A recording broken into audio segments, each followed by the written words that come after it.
It's like the 3 degrees here, doesn't it? Anyway, thanks for inviting me down. I was saying earlier, I have some connection with Swansea. I used to, many years ago, about 40 years ago, I used to have a girlfriend in Port Talbot. I've recovered. And I can remember, this is what the licensing laws were like when I was in Larne. Is it Brown's, the hotel? Yeah. I can remember sitting in Brown's, and I hadn't been there before, and all the lights went off and everyone went quiet. And I thought, this is weird. And what it was the police car going by. And then when the police car went by, the lights would come up and they'd start serving again, and that was it. That's literally all I can remember about what happened in going down to Brown's Hotel. Anyway, nice to be invited down. We're going to have a discussion, so I won't talk for that long. Or if I do, just shut me up, don't worry.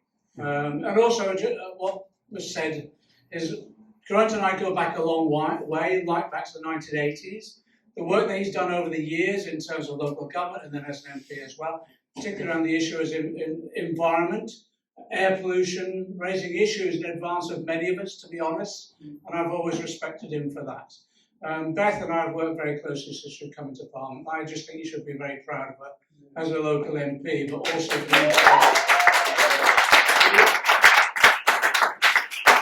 when she speaks, I go into the chamber, and I don't do that often for people, to be honest, because it's so bloody boring. I go in to speak because it's a socialist speaking and talking radical sense. I want to briefly go through where I think we are, talk about where I think we should be and some of the issues that we need to confront, and then we can have a discussion about what the next steps are, okay? I don't do stand-up anymore. We go around, turn, make a speech, and clear off, and then nothing comes of it. You have to have something, some product from the discussion that we have, okay? I think where we are, let's be clear, we've mentioned what we're facing in terms of this government. I tell you, I've got a London constituency. If it goes on the way, if we have another couple of years of Johnson, I'll be coming down here to seek asylum, to be honest. I think we need to understand fully what we're up against, and sometimes we don't use the appropriate language. The appropriate language to describing the Johnson regime is proto-fascist. What does that mean? It means that it has all those tendencies that lead towards fascism. Disrespect for the law, disrespect for Parliament, disrespect for the truth, and in addition to that, the ability to use repression, if necessary, to secure itself in power. And both Beth and Geraint have made reference to the legislative programme that we've got facing us at the moment. In terms of the police bill, it removes virtually the right of assembly that we've secured over the last 400 years, the right to protest. It also, and again, you delve into different parts of the bill, it identifies one particular category of people within our community for particular oppression.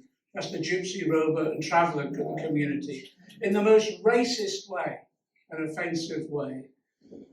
If you look at what the election bill is, it isn't just, as Geraint has said, the suppression of votes, because that's what it is, Trumpian suppression of votes. They're following the same tactics as what happened in the States. But also, and we've not seen this before, it interferes in the role of the Electoral Commission and it recomposes the Speaker's Committee. So those very bodies that are meant to overview the electoral process and ensure it's fair, this government is now going to politicise and interfere with.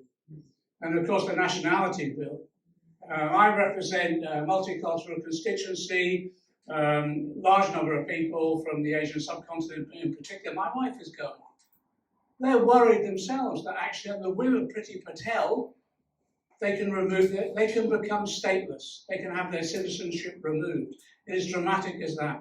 But in addition to that, the measures within that bill too, in terms of what it does to asylum seekers, even John Major today has come out condemning it, because what it does, it criminalises asylum seekers simply for coming here to seek security. That's why it is proto-fascist. And what we have to do is do everything we possibly can to oppose that in every means possible as well. That's why the demonstrations have started again. It's interesting, there's not big reports of them or anything like that, but there's real activity going on in community after community, national demonstrations, condemnations. It's interesting as well, the breadth of opposition to this government quietly building in social and community organisations, and yes, in religious groups as well, to expose what it is. In addition to that, we have a lying, corrupt bastard as a Prime Minister, don't we? Yes. No, there's no use mixing words on this one, that's what he is. He's always been like that. He has a distant relationship with the truth, we say in parliamentary terms, because we're not allowed to call him what he is. He's a liar. And they're corrupt. We've seen that all through the COVID period, the allocation of contracts to friends and neighbours or someone they bumped into a pub, and then all of a sudden you find that their families have had share in that company all the way along. It's corrupt, but in addition to that, Grant mentioned it, it's grotesquely incompetent as well. You know, I just don't understand how long people have been able to. We're looking at 150,000 deaths as a result of COVID. And a lot of that, if you remember, in those first waves, was as a result, in my constituency, I'll tell you, I had to go around trying to find PPE for staff in social care homes. Well, I mean, people discharged from hospital into the care homes themselves. I can remember when we were desperately trying to ensure that actually we did have a vaccination process in place. And at that point in time, if you remember, Johnson and the whole crew of them were trying to downplay the whole threat of COVID itself. So I do blame them for the deaths that took place. But actually, on top of that, I also blame them. Some of you will remember that BMG journal, the journal that published 125,000 deaths as a result of austerity over the last 11 years. So I do blame them for that. That's why I think we've got to do everything we possibly can to remove this government at the first opportunity. Yeah. And again, you've seen there's at the moment in the polls, they're falling behind because people are waking up to how corrupt, incompetent and lying this government is, and Johnson in particular. So Labour is ahead in the polls. My fear is this, and we've seen it before. With us, we were 10 points ahead in the poll at one point as well. Those poll leads can be incredibly ephemeral. And I can remember 1990. Some of you will remember. Mrs. Thatcher in 1990 was incredibly unpopular. The poll tax campaign and all the rest, she was deeply unpopular. And I was standing in my constituency then, Hayes and Harlington, and we were looking for a seriously good majority in the next general election. What did the Tories do?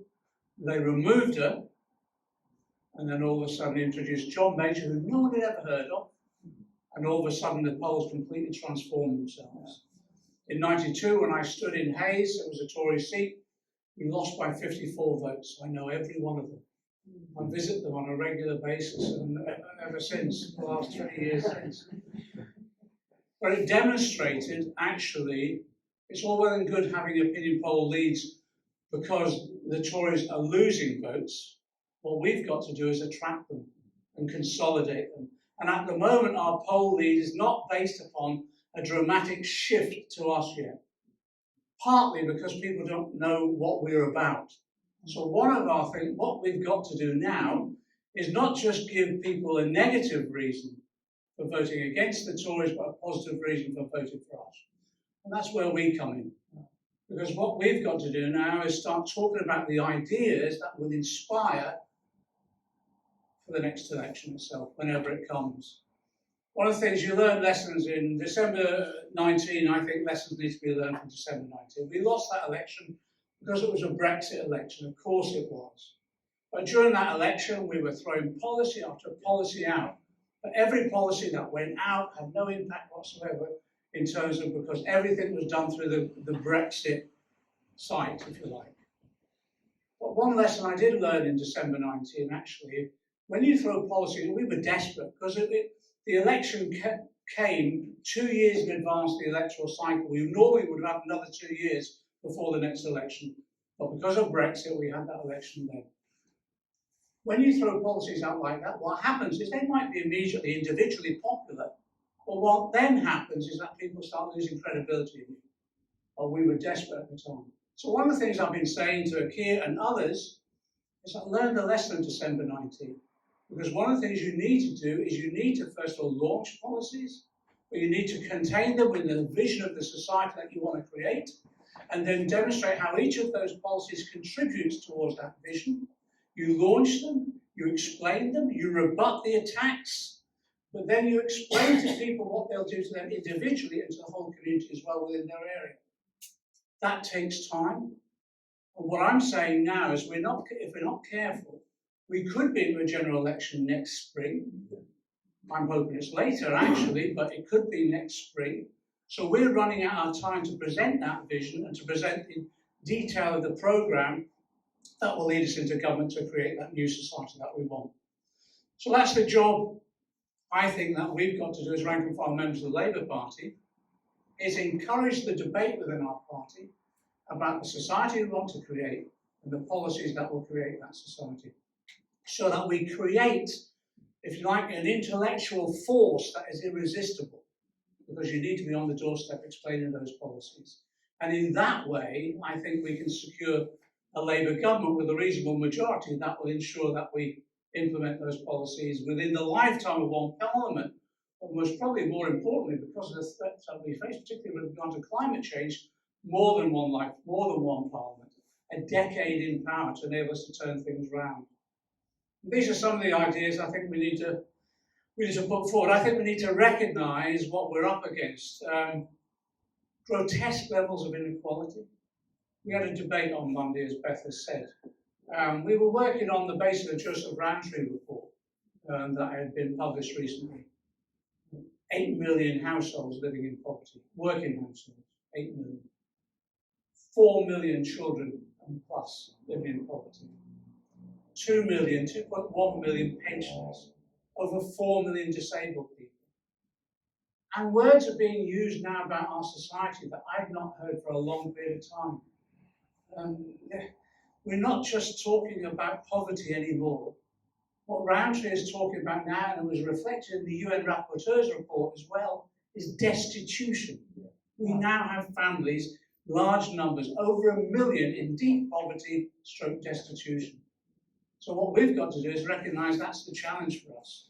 And what socialism is all about anyway is achieving equality through democracy. That's what socialism is.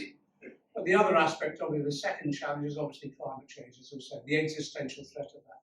So I think what we need to be doing now as a party is discussing the policies that will tackle those levels of inequality and poverty and at the same time tackle climate change. Let me throw some ideas out, okay? In terms of the issues around inequality itself, it's about, after 11 years of austerity, COVID as well, there's a deep level of insecurity amongst people. People don't feel secure. And I don't think they'll trust promises anymore. I think what we've got to do is give people guarantees. So to tackle financial insecurity, I think what we should do is guaranteeing a minimum income, at least, a real living wage, as a first step towards UBI, Universal Basic Income. Secondly, we should be ensuring that actually, because of all those people that are now in severe debt, you see, we've introduced, look at the work of John Montgomery, the expert on this. What she's saying is when the banks were in debt in 2008, we introduced a bad debt policy and we lifted debt off the banks. Why can't we lift debt off people and have a debt jubilee for households? And then thirdly, and we've discussed this as a party but never really went far enough on it, we should have a jobs guarantee. Guarantee everybody a job, and if not a job, education and training, to ensure that everyone has the opportunity of earning a decent living. But you'll only be able to do that with the other guarantee, which is the guarantee of trade union rights. Trade union rights from day one, the trade union right to withdraw one's labour, and to withdraw one's labour not just to protect yourselves, but in solidarity with others. And on that basis, you could give people the financial security that they need.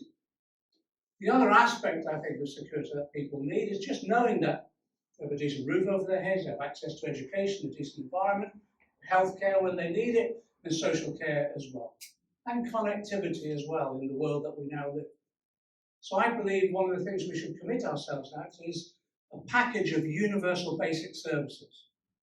So everyone is guaranteed a roof over their heads. And that means a council house building programme on a scale we've not seen before, maybe for 50 years. Rent controls, whilst so that we can control rents in advance of those before we can build all that social housing. Education, guarantee of education, free at the point of need like the health service. So in other words, you scrap tuition fees, but also you recognise the inequality that there is in education itself. And there will always be inequality while we have a private education system. And that's why we should plan the removal of the private sector from the provision of education. Well, on health, we've accepted health as a universal basic services, but we're allowing the private sector to take over whole sections of our NHS. We should end the privatisation of the NHS and renationalise it. Alongside it, we committed ourselves to the first stages of developing a national social care service. The debate was around how it's organised. We need to go much faster and further. The Women's Budget Group have done a fantastic piece of work in this recent years, and they're demonstrating actually economically, if you invest in social care and you ensure that you train the people, you make sure they earn a decent wage as well, actually economically is more productive than it is actually investing in manufacturing industry. So building a national care service is absolutely key. I think we need to go further in terms of the development of universal basic services. I actually think now that if you look at how we want to impact upon the environment itself, transport becomes a key issue. And therefore it does mean we need to ensure that we develop a transport system which is taking people out of their cars and is putting them onto public transport. Inevitably that means nationalisation of the rail sector. But in addition to that, it's the same with buses. So we nationalise bus and rail provision so that we can integrate it. But also we should have the ambition that we move towards free public transport. And in that way you're moving people into the transport system works. Final point on the universal basic services. We launched during that general election campaign, actually we've done an awful lot of work, thanks to CW and other experts. I had all these policy advisors. We launched free broadband, remember? Yes. Actually, the day we launched it was 70% support in the polls. I never launched anything until I was confident that the polling was coming in right for it, and it was. The media came at us, this was ludicrous and all the rest of it. People are begging for it now. Yes. It was light years ahead of its time, I accept that, and then normally what we would have done is launched it, rebutted the criticism, explained the fun. That came out of a meeting in Thelma Walker's constituency. In one of every other Saturday, my Treasury team would tour around and do community meetings, completely knackering, actually. We'd go around, have small meetings, and someone raised the issue in her constituency and said, one, how did you get here? We said, by train. Was the train cancelled? Yes, it was. Then secondly, have you seen our broadband speeds? No, they're abysmal. And it's going to take years before the private sector get around to do it. So what we did, we were following the Korean example. You set up a state company and you roll it out.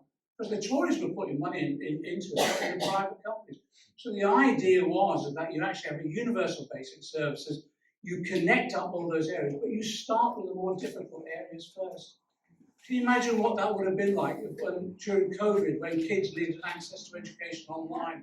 Because in my constituency, it was a real struggle for a lot of those children, just getting access to it. So connectivity is part of modern life and therefore should be universal basic service. And I suppose in all of that then, that gives people the security that they need, both financially, but also in terms of the basic provision of services that they need to live a decent quality of life. But at the end of it, it's all worthless unless we tackle climate change. So therefore, we've got an extent of policies, the Green New Deal. Rachel Reeves did a speech at the Labour Party conference which echoed the policies that we developed under the Green New Deal. Investment in education, making sure that we were going for alternative energy sources. Yes, wind power, wave power. In addition to that, solar power right the way across the country. Grant has done an awful lot of work around all of this. And it's all pragmatic and doable. I also have to say as well that when it comes to things like energy as well, I actually do believe we need to bring energy into public ownership if we're going to plan it properly. Because I don't believe the private sector are capable of delivering at the scale we want, in the time scale we want. And I resent the fact that they're making such profits, as we've seen in recent years in particular, as a result of people's desperate need. So on that basis, we could plan. One final point on that, which we didn't go far enough, I think, when Jeremy was leader and I was chancellor. We had George Monbiot and chairing a working party, and we produced a report called Land for the Many. And I don't think we really discussed it properly enough. I actually do think if we're tackling the environment overall, we're looking at policies around agriculture and rewilding, etc., we do need to look at land ownership. And therefore, it might well be that we need to develop on the ideas of how working with the devolved administrations, with local councils, and with the community sector overall, we look for the massive expansion of community land trusts across the whole of the country, so that people have more control, both in terms of planning, but also as a result of ownership, about the use of the land within their particular area. And then you develop that into a national programme overall. And in that way, I think we've got the opportunity to actually tackle climate change. They're the three programmes, I think, that we need to be discussing now, but we need to be doing it rapidly. We need to be doing it with a mechanism that engages with the community, but actually we need to go on the stomp about it as well. We've got to provide a campaigning approach which is incredibly positive. Let's kick the hell out of the Tories by all means for what they're doing and all the rest of it. But to ensure that we get into government, it's got to be an inspirational offer that we make people. I think people are up for that. These things come in waves. I actually think there's a new wave building at the moment. You don't read about it in the media and all the rest of it, but it's happening. And I'll give you examples of it. At the moment, in terms of industrial struggles, there are strikes all over the country. It's just amazing the number of disputes that are taking place. I'm going from picket line to, maybe it's me, but I'm going from picket line to picket line, in which people, it's the point that Beth made, they've just drawn a line in the sand. They said, I'm not taking it anymore, I'm not being exploited anymore, I'm not working for peanuts anymore, I want respect and I want rights and I want a say. And again, what's happening, we've got a new unionism developing at the moment, where the unions themselves are now reflecting their members' views and are supporting those struggles. That's the first thing. The second thing as well is that the social movements haven't gone away. Whether it's Black Lives Matter or it's women's movement, LGBT and all the rest, they're there. DPAC, the disabled members, disabled people against the cuts. Again, campaign after campaign is taking place. But in addition to that, during COVID, what was really interesting was that people realised, actually, they don't just care for each other, they need each other. So what we saw was a huge blossoming of self-help. It wasn't just food banks, it was people looking after one another, caring for their neighbours, etc. So there's a movement now where there's a new paradigm being built, where all the concepts of selfish, possessive individualism, of neoliberalism, is being rejected into a new sense of community and a new sense of respect for real value. So it isn't market value, it's social value of what people can contribute towards society. So I think the potential is there. Final point, because I've gone long enough. Because I'm Shadow Chancellor, if I don't answer the question of how you're going to pay for all this, we did this. We've got to be straight with people, completely straight, that we have a programme in which we are going to redistribute wealth. And that's the way we're going to pay for it. The way that we're going to redistribute wealth is fairly straightforward, isn't it, really? That we will tax those companies that have made excessive profits during this recent period. And I follow the example, it was what I think it was in the 1950s during the Korean War, introduced windfall taxes on those companies that were making excessive profits during that period. That's what we'll do. And it isn't just the energy companies, it's all those other companies that made huge profits as a result of contracts from government and all the rest. That's the first thing. The second thing, we introduced unitary taxation. We developed the idea with Prem Seeker and others about making sure we tax the multinationals on the basis of that profits that they make in this country. And it's easily calculated. Don't let them bamboozle you. Then thirdly, actually we accept that the City of London now needs to pay its way. So we introduce a financial transaction tax. And again, if you look at what's been done by Aardvan and others, the detailed work has been done over the last 5 years or more. but also we tax capital gains at the same level as income as well. And then at the same time, yes, we ask high earners to pay a bit more. Yeah. Final point on that. We ask them to just pay their taxes. So we actually do ensure that we have a real clampdown on tax evasion, tax avoidance, all the tax havens, the City of London being used now as the capital for money laundering in the globe. And all of that will provide us with the resources that we need. You don't need to be a modern monetary theorist. The resources are there. If they tell you the resources aren't there, you can't be found. That's all magical money tree stuff. They found the resources in 2008 when they need to bail out the banks. And what that's done, the recent BBC programme, I was involved in it, BBC Two, it was the decade of the rich, the way in which QE was used to bail out the banks and increase assets, values, and made people fortunes. They did it then. And you know, when COVID hit, and we needed to find the money for furlough and all the rest of it, we found the money. Never let them tell us the resources aren't there, exactly as Beth said, in the 5th richest country in the world. In that way, we can create, I think what Tony Benn said in the 80s, an irreversible shift in the balance of power and wealth in favour of working people.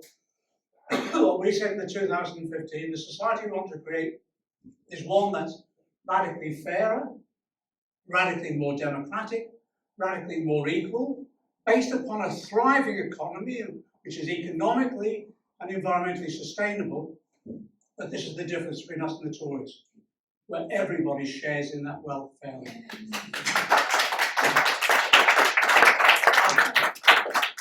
And again, I think we should ensure we use the right language. I call that socialism. Yeah. Solidarity.